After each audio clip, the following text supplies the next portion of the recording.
Welcome to our channel. Today we how to log into Polygon Bridge, transfer tokens securely step by step clearly. Open your preferred web browser. Navigate to the official Polygon Bridge website. Locate the Connect Wallet button on the home page. Click on Connect Wallet to open the wallet options. Choose your preferred wallet from the displayed options. If you select MetaMask, ensure your MetaMask extension is installed and active. Authorize the connection by following the prompts in your wallet.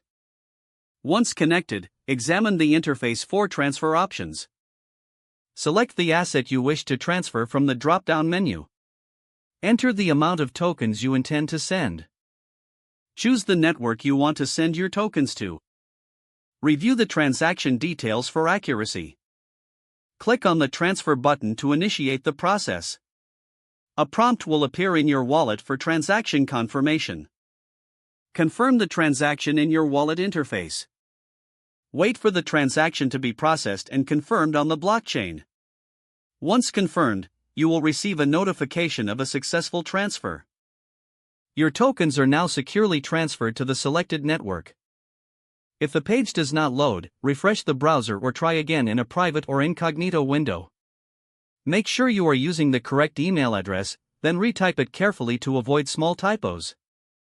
If your password is not accepted, use the reset option and create a new strong password you can remember. Check your spam folder for verification or security emails, then complete any requested confirmation steps. Enable two-factor authentication if available to improve account security and reduce unauthorized access risk. After signing in, review your profile details so your contact information. If you see an error message, note it down and try again after restarting your device and internet connection. Log out when you finish, especially on shared devices, to keep your account and payment information secure. If the page does not load, refresh the browser or try again in a private or incognito window. Make sure you are using the correct email address, then retype it carefully to avoid small typos. Don't forget to like this video and subscribe to our channel for more step-by-step tech guides.